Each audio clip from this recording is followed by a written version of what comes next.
and foster that relationship with them. Introduce yourself if you can and make a connection. Mike, you talked briefly, used the word equity crowdfunding. Do you want to explain that from a legal perspective? Sure. And also in general, let's talk about sort of the legal structures that need to be in place for people to start raising money.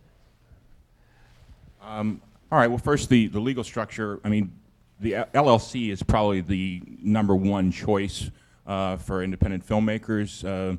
It's relatively easy. You can form it online. Costs $150, and then you have to pay the annual franchise tax eventually as well. So a limited liability company, if you go to sos.ca.gov, that's the Secretary of State, sos.ca.gov, and they will walk you through it.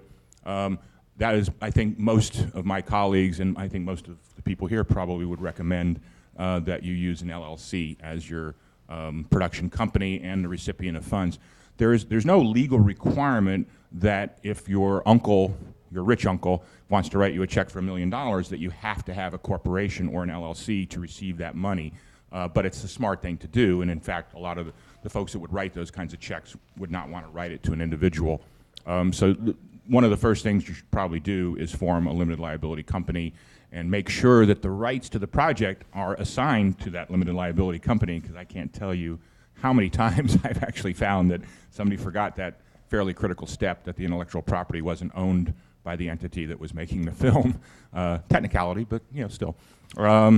The other issues with respect to raising money, if you are selling shares in your company or even selling interests in the profits to your film, it's technically a security. And I would say the majority of you, and I've even been guilty of it myself, ignore the securities laws, because as a practical matter, if you're making a film for a couple $100,000, it just doesn't make sense economically to have to deal with all of those requirements. The penalty for not doing so is the equity investment in your film or in your company can be converted into a loan if the investor is unhappy. So I don't want to harsh your buzz, but the fact is, if you have 10 people that you're raising money from, you are probably selling securities and would have to comply with one of the many exceptions to the securities laws. So you don't have to do a full-blown, IPO kind of paperwork, but there are certain basic requirements, and they have to be accredited investors, which mean they have to have a certain net worth. They have to be somebody you know. You can't, other than the equity crowdfunding, which I'll talk about next, you can't solicit funds to the general public under like Rule 504, Rule 506, which are SEC exemptions. If it's a single investor, you're fine. That's not a security, generally speaking. I don't know, it may be 2 you could get away with. Then it's a matter of the slippery slope concept, obviously. The other thing is, if they are in fact actively involved in the company as a manager, or if they're a producer on the film, then you're okay. Then the securities laws don't necessarily apply to that situation. But if you're just out selling, $10,000 units to 10 different people, you're selling securities, and you would have to get some legal advice on how to protect yourself. The ways to try and get around that usually involve, one, not making it an equity interest in a company. So you're not selling a share in your LLC, but you're rather selling a contractual entitlement to profits in the film. The SEC probably wouldn't necessarily buy that distinction, but it's something. And the other thing is to make them active, producers on the film.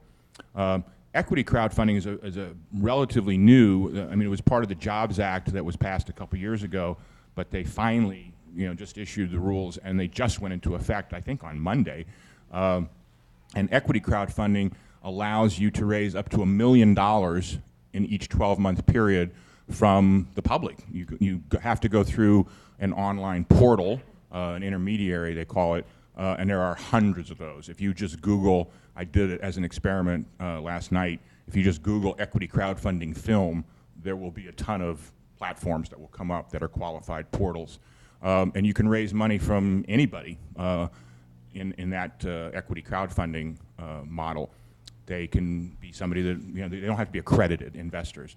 If they are somebody who has less than $100,000 in income or net worth, then that individual can contribute up to $2,000 or 5%. of their net worth, whatever is, or income, whatever is greater. If they are somebody that earns or has more than 100,000, then they can invest up to 10,000. I'm sorry, 10% rather. The requirements from you guys is to you have to have certain information available